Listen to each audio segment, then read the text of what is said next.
జీవహింస చేయకూడదని చెప్పడానికి శ్రీ పానుగంటి లక్ష్మీ నరసింహారావు గారు రచించిన 'సాక్షి' అనే గ్రంథములో మానవులను సున్నితముగా సంస్కరించే ఉద్దేశ్యముతో కొన్ని ఘట్టాలను రచించారు. అందులో ఇది ఒకటి. కోడి మాంసముతో చేసిన పలావనగా నాకు చాలా ఇష్టము. మంచి మంచి అందమైన కోళ్లను పెంచేవాడిని. ఒకసారి దూరదేశము నుండి ఒకడు ఒక అందమైన కోడిని తెచ్చి చూపించాడు. దాని లావణ్యమును చూసి నేనది కొన్నాను. చాలా ముచ్చటగా చూసుకుంటూ ప్రేమతో పెంచుకుంటున్నాను. దానిని చంపి తినాలని ఎప్పుడూ నేను అనుకోలేదు. మా వంటవాడికి ఈ విషయం చెప్పలేదు. వాడు ఒక రాత్రి ఆ కోడిని చంపి పలావు చేసి నాకు పెట్టాడు. నేను తిని పడుకున్నాను. ఆ రాత్రి నాకొక స్వప్నము వచ్చినది. నేను ఏ కోడినైతే తింటినో ఆ కోడియే స్వప్నములో నాకు కనబడి కన్నుల నుండి నీరు కార్చుచూ మనిషి వలె బోరున ఏడుస్తూ మనిషి మాట్లాడినట్లే నాతో ఇలా మాటలాడినది. నా చరిత్రమును కొంచెముగా వినుము. నాకు జ్ఞాపకమున్నంత వరకు నా పూర్వజన్మ విశేషములను చెప్పెదను. నేను చాలా కాలము క్రితము నల్లినై పుట్టాను. అలా పుట్టక పూర్వము ఎలా ఉంటినో నాకు జ్ఞాపకము లేదు. నల్లినై రాజుగారి భార్య పడుకునే పట్టు పరుపునందుయుంటూ చాలా సంతోషముగా బ్రతికాను. ఒక రాత్రి ఆమెయున్న గదికి దొంగలు కన్నము వేచి లోపలికి వచ్చారు. ఆమె నగలను దోచుకోవడానికి ముందుగా ఆమె గొంతును గట్టిగా నులిమి చంపివేయాలని కొందరు. ఆమె ప్రాణాలు తీసే పాపము మనకెందుకు? నోటిలో గుడ్డలు కుక్కి దూరము తీసుకొని పోయి అక్కడ నగలన్నీ తీసుకుని ఆమెను విడిచిపెట్టేద్దాం అనుకుంటూ కొందరు. కొంచెం దూరములో దొంగలు మంతనాలు చేస్తున్నారు.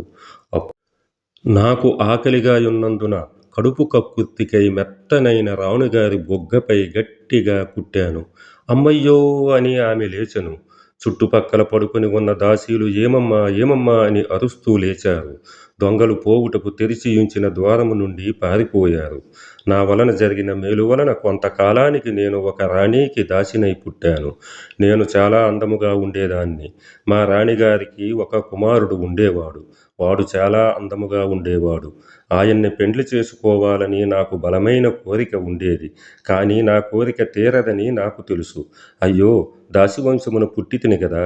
అదే రాజవంశమున పుట్టియుంటే ఆ రాజకుమారుని తప్పక పెండ్లి చేసుకునేదాన్ని అనుకుంటూ లోలోపలే కుళ్ళి కుళ్ళి ఏడ్చి అన్నము తినక నీరైనా తాగక నిద్రన్నది పట్టక నా కోరిక ఎవరికీ చెప్పుకోలేక బెంగతో గుండె పగిలి చిన్న వయసులోనే చనిపోయాను. మరి కొంతకాలానికి ఒక మహారాజుకి భార్యనై పుట్టాను. నేనంటే నా భర్తకు చాలా ఇష్టం. నా మాటంటే అతనికి వేదవాక్కు. నా భర్తని, అతని ప్రజలను నేనే పరిపాలించాను. నా యొక్క ఆజ్ఞతోనే అన్ని వ్యవహారాలు నడిచేవి. నీ ఇష్టం ఎలాగో అలాగే అనేవారు మా వారు. నాకెప్పుడు ఎదురు చెప్పలేదు. నా సంతకముతోనే అన్ని పత్రాలు నడిచేవి. నా భర్తను ఒక మూలన కూర్చుండబెట్టి ప్రజలను పాలించి ప్రాణాలు వదిలాను. ఆ తరువాత కొంతకాలానికి నేనొక మహారాజు ఇంటిలో రెండో కుమారునిగా పుట్టాను. తండ్రి చనిపోయిన తరువాత మా అన్నగారు రాజ్యాన్ని పాలిస్తున్నారు. మా అన్నగారికి ఒక కుమారుడుండేవాడు. మా అన్నగారు చనిపోయేటప్పుడు నన్ను పిలిచి ఇలా అన్నారు: నా కుమారుడు పెద్దవాడయ్యేంత వరకు నీవే రాజ్యాన్ని పాలించి వాడికి యుక్త వయసు రాగానే ఈ రాజ్యాన్ని వాడికిచ్చివేయాలి అన్నాడు. ఇంతలో నా భార్య గర్భవతి అయి ఒక పుత్రుణ్ణి ప్రసవించింది. నా పుత్రుని యందు ప్రేమ వలన రాజ్యము నా పుత్రునికే దక్కాలని మా అన్నపుత్రుణ్ణి గొంతు కోసి చంపించాను. ఈ ద్రోహం నేను చేశానని తెలిసి చుట్టుపక్కల రాజులు నాపై దండెత్తి వచ్చి నన్ను రాజ్యభ్రష్టుణ్ణి చేశారు. నా భార్యను కన్న కొడుకును తీసుకుని పోయి అడవులలో తిరిగి తిరిగి ఒక పల్లెటూరు చేరి చివరికి పాము కాటుతో మరణించాను. ఆ తరువాత కొద్ది కాలములోనే కోడినై పుట్టాను. నీ ఇల్లు చేరగానే మహానందమనుకున్నాను. చివరికి నీవే నన్ను పలావు చేయించి తిన్నావు. నాయనా, నీవింత పని చేస్తావని నేననుకోలేదురా. కిందటి రాజజన్మమున నాకు పుట్టిన కొడుకువు నీవేరా. నిన్ను కన్న తండ్రిని నేనేరా.